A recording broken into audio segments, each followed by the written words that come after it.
దేవునికి స్తోత్రం. 6 గంటలు సిలువ మీద శిక్షను అనుభవించి యేసుక్రీస్తు వారు 7 మాటలు పలికారు. అందులో రెండవ మాట లూకా సువార్త 23వ అధ్యాయము 43వ వచనం. అందుకు ఆయన వానితో, నేడు నీవు నాతో కూడా పరదేశంలో ఉందువని నిశ్చయముగా నీతో చెప్పుచున్నానని. ఎవరి మాట పలికారు? యేసుక్రీస్తు వారు. ఎవరితో చెప్పారు? దొంగతో చెప్పారు. ఏమని? పరదేశంలో ఉంటావని. పరదేశం అంటే ఏంటి? పరదేశం అంటే it's a beautiful waiting place, it's a Kings garden, it's a joyful place. అంటే మనం ప్రకటన గ్రంథం 2వ అధ్యాయం 7వ వచనంలో చూసినట్టయితే అక్కడ 7వ వచనం చివరి లైన్లో ఉంటుంది, జయించు వానికి జీవవృక్ష ఫలాలను, పరదేశంలో ఉన్న జీవవృక్ష ఫలాలను భుజింపనిస్తాను అని. సో అక్కడ కూడా పరదేశ గురించి చెప్పడం జరిగింది. పరదేశంలో ఎవరుంటారంటే ఎవరైతే పరిశుద్ధంగా జీవించి మరణించిన నీతిమంతులందరూ కూడా పరదేశంలో ఉంటారు. చాలా మంది అనుకుంటారు పరదేశు పరలోకం, పారడైజ్ అండ్ హెవెన్ రెండు సేమ్ అని. కాదు. ఎప్పుడైతే యేసుక్రీస్తు వారు మరణించారో ఆయన వెంటనే పరదేశంలోనికి వెళ్ళారు. ఆయన మృతి పొంది తిరిగి లేచిన తరువాత 40 రోజులు శిష్యులతోనూ అనేక మంది మనుషులకి ఆయన కనిపించి ఆయన పరలోకానికి ఆరోహణమయ్యారు. సో మరణించిన తరువాత వెంటనే పరదేశంలోనికి వెళ్తాము. దేవుని తీర్పు జరిగిన తరువాత ఆయన పరలోకానికి పరదేశం నుంచి మనల్ని తీసుకొని వెళ్తారు. ఈ రెండో మాట చూస్తుంటే మనందరికీ కూడా 2 సందేహాలు వస్తాయి. ఏంటి అంటే, మొదటిది, సిలువ మీదున్న దొంగ ఎలాంటి బాప్తీసం తీసుకోకపోయినా డైరెక్ట్గా పరలోకానికి పరదేశకు వెళ్ళిపోయాడు.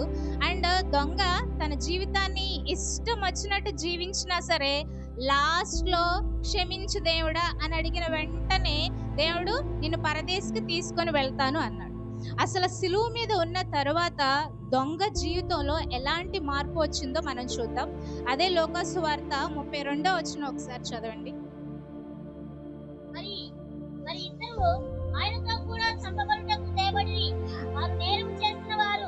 ఇద్దరు కూడా ఆయనతో పాటు చంపబడ్డానికి తేబడ్డారు. వారు నేరము చేసిన వారు.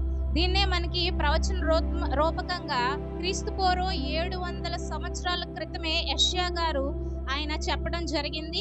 యెషయా గ్రంథం 53వ అధ్యాయం ఆల్రెడీ మనం చదివాం.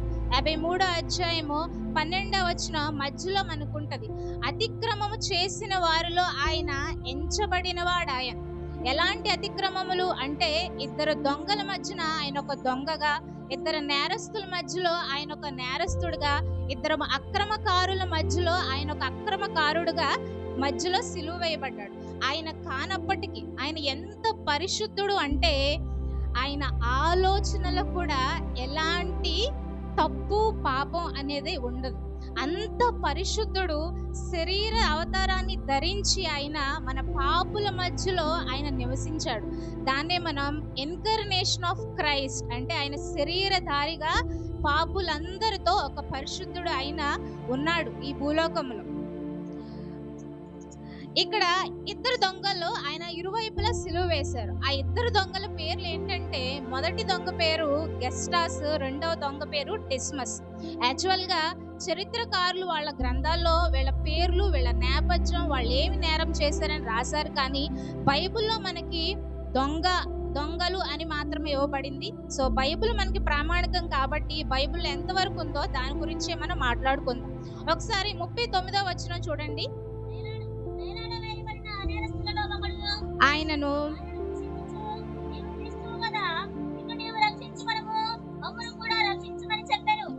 వేలాడవేయబడిన ఆ నేరస్తుల్లో ఒక నేరస్తుడు.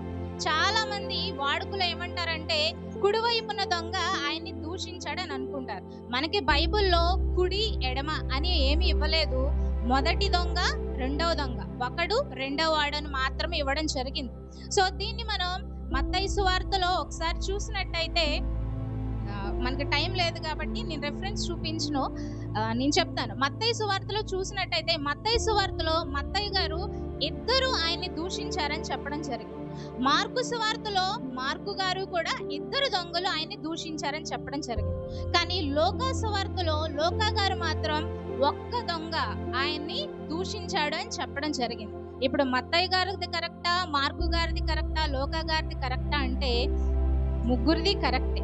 ఎలాగా అంటే మొదట ఆయనతో పాటు ఇద్దరు దొంగల్ని సిలువ వేసినప్పుడు ఇద్దరు ఆయన్ని దూషించడం ప్రారంభించారు, నిందించారు. కానీ ఎప్పుడైతే యేసుక్రీస్తు వారు సిలువ మీద మొదటి మాట పలికారో, అంటే తండ్రి వీరేం చేయుచున్నారో వీరెరుగరు కనుక వీరిని క్షమించమని ఆయన మొదటి మాట పలికేసరికల్లా అక్కడ సిలువ వేయబడిన దొంగలో మార్పు రావడం జరిగింది. అంటే వీళ్ళు దూషిస్తున్నప్పటికీ ఆయన మౌనంగా ఉన్నాడు. ఆయన హింసిస్తూ వాళ్ళ కోసం క్షమించమని ఆయన ప్రార్థన చేశాడు. ఎవరైతే యేసుక్రీస్తు క్రూసిఫిక్షన్, ఆయన సిలువ మరణం జరుగుతుంటే చూడడానికి వచ్చిన వాళ్ళందరూ ఎంతమంది నేను రక్షించాడు, ఈయన నేను రక్షించుకోలేడా అని హేళన చేస్తుంటే వారందరి కోసం ప్రార్థన చేసిన గొప్ప ప్రేమామూర్తి. సో ఆ మొదటి మాట పలికేసరికల్లా రెండవ దొంగ మనసులో ఏమైంది, ఆయన్ని దూషించడం ఆయన ఆపేశాడు. నెక్స్ట్ మనం 40 వచనం ఒకసారి చదవండి. అయితే రెండోవాడు వానిని గద్దించి, నీవు అదే శిక్షా విధిలో ఉన్నావు గనుక దేవునికి భయపడవా? మనకైతే ఇది న్యాయమే, మనం చేసిన వాటికి తగిన ఫలము పొందుచున్నాము గాని చాలు, ఈయన ఏ తప్పిదము చేయలేదు. అంటే ఎప్పుడైతే దొంగ ఆయన్ని దూషించడం ప్రారంభించాడో ఆయన మొదటి మాట చెప్పగానే ఆపేశాడు. మొదటివాడు ఇంకా ఆయన్ని మమ్మల్ని రక్షించు అని ఆయన అంటూ నిందిస్తూ ఉంటుంటే రెండోవాడు మొదటి దొంగకు చెప్తున్నాడు ఏమని, మనకైతే ఇది న్యాయమే. మనము అంటే ఏంటి, దొంగ, వాళ్ళు బందిపోటు దొంగలు అంటే మనందరికీ తెలుసు. పూర్వ రోజుల్లో ఎక్కడైతే నిర్మానుష్యమైన ప్రాంతాలు ఉంటాయో, ప్రయాణికులు అక్కడ వెళ్తా ఉంటారో వాళ్ళని బంధించి వాళ్ళ దగ్గర ఉన్న సొమ్ముని వాళ్ళు దోచుకొని, ఒకవేళ సొమ్ము ఇవ్వడానికి వాళ్ళు తిరస్కరిస్తే వాళ్ళని పొడిచి చంపేసేవాడు. అంటే వీళ్ళు క్రిమినల్స్, మర్డరర్స్. మనకైతే ఇది న్యాయమే, అంటే మన ఇద్దరం చేసిన తప్పులకి ఇది న్యాయమే, కానీ ఆయనకు ఇది న్యాయం కాదు అని అక్కడ రెండో దొంగ మొదటి వాడితో చెప్తున్నాడు. అంతేకాకుండా దేవునికి నువ్వు భయపడవా అంటే ఏంటి అంటే ఆయన పరిశుద్ధుడు. ఇక్కడ మనం తెలుసుకోవాల్సింది ఏంటంటే ఈ చారిత్రాత్మక గ్రంథాలు ఏముందంటే ఈయన యూదుడు అన్నమాట. అంటే దేవుని గురించి కొంతవరకు తెలిసిన వాడే దొంగ అయినప్పటికీ దేవునికి భయపడవా అని ఆయనకి చేసిన తప్పని తెలుసుకున్నాడు, పాపి అని గ్రహించాడు, శిక్షకి అర్హుడని అనుకున్నాడు, దేవునికి భయపడుతున్నాడు.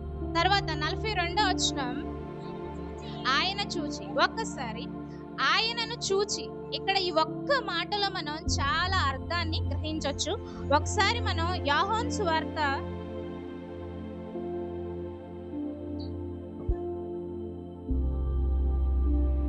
3వ అధ్యాయం 15వ వచనం,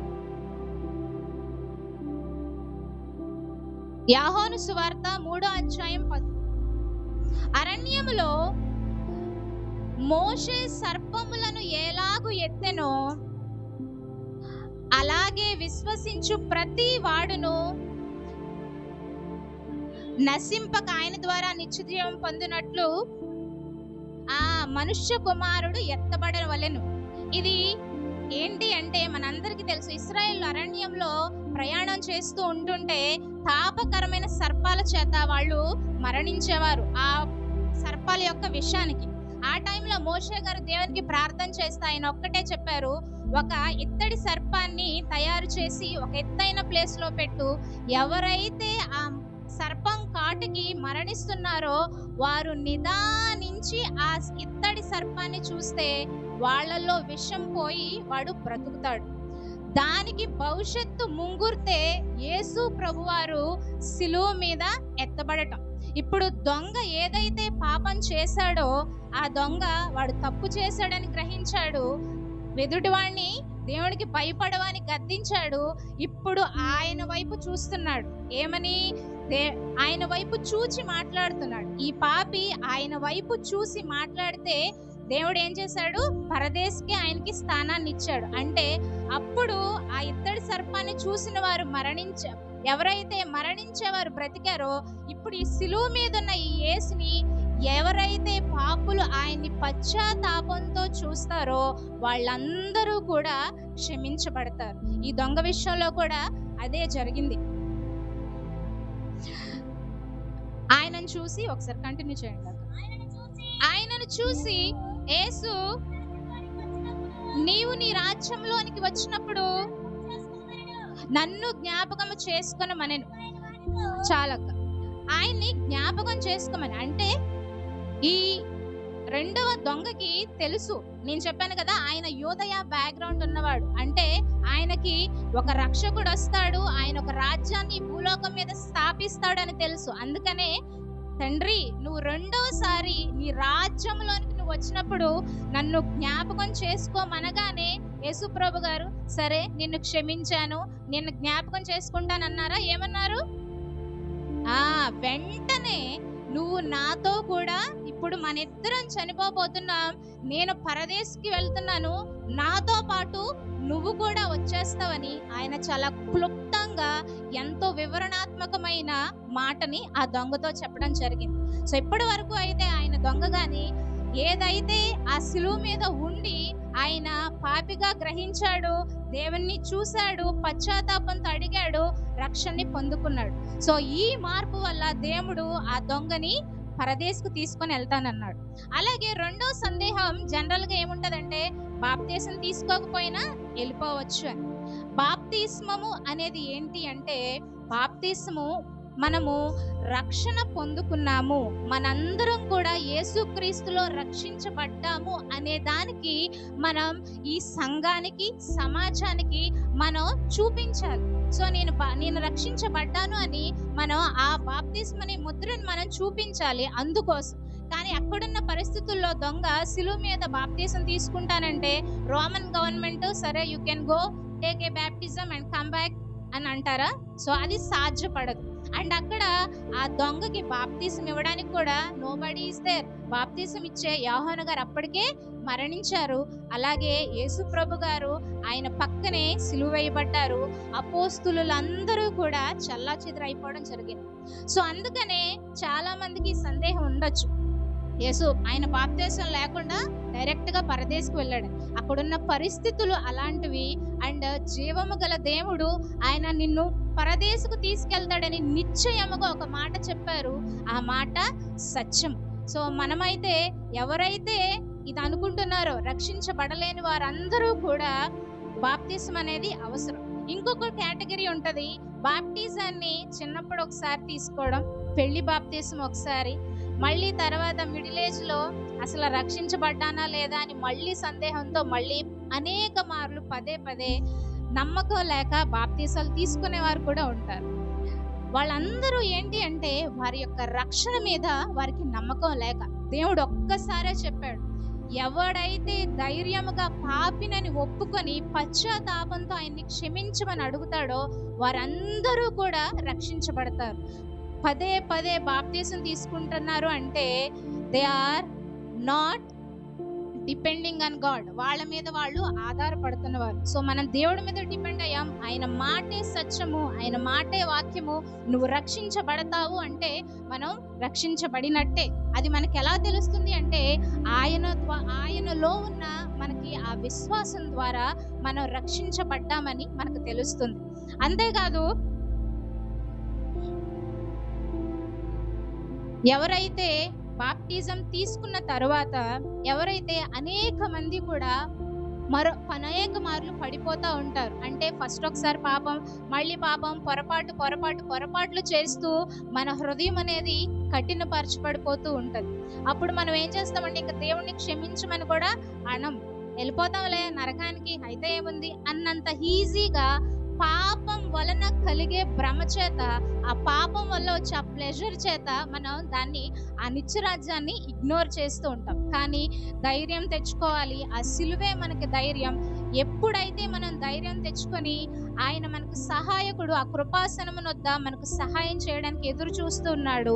ఆయన నువ్వు అడిగిన వెంటనే నిన్ను క్షమిస్తాడు. అలాగే మనం బాప్తిసం ఒక వ్యక్తి రక్షించబడాలి అంటే 4 పనులు చేయాలి. నేను రిఫరెన్స్ అనేది ఇప్పుడు చూపించలే. మొదటిగా ఏమని ఒప్పుకోవాలి అంటే దేవుణ్ణి తండ్రి, ప్రభు అని ఒప్పుకోవాలి. వాడే రక్షించబడతాడు. రెండవది ఆయన నామములో మనం ప్రార్థన చేయాలి. అప్పుడు వాడు రక్షించబడతాడు. మూడవది బాప్తిజం తీసుకోవాలి. బాప్తిజం పొందినవాడు రక్షించబడతాడు. నాలుగవది అంతము వరకు కొనసాగిన వాడే రక్షించబడతాడు.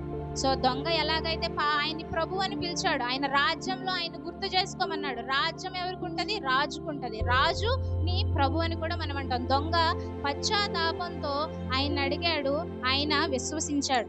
అలాగే రెండవది దొంగ ఆయన్ని ప్రభువు అని ప్రార్థన చేశాడు, ఆయనకే ప్రార్థన చేశాడు.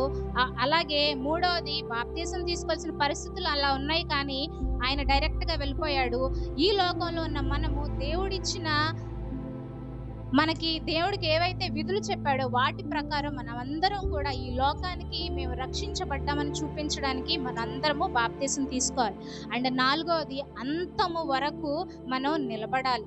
అంతము వరకు అంటే మనకి తెలియదు ప్రభు ఎప్పుడొస్తున్నారు. ఇదే రక్షణ దినం, ఇదే అనుకూల సమయం. ఎవరైతే రక్షించబడలేదో వారందరూ కూడా ప్రభుని సొంత రక్షకునిగా అంగీకరించాలి.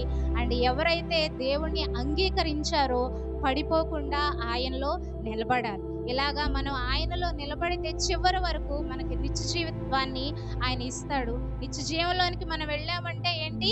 సదాకాలం లివ్ విత్ క్రైస్ట్. ఎక్కడైతే మనం అందరిలో ఉన్న ఒంటరిగా ఉండొచ్చు, కానీ ఆ పరదేశంలో ఆయనతో సదాకాలము సంతోషంగా మనం జీవించవచ్చు.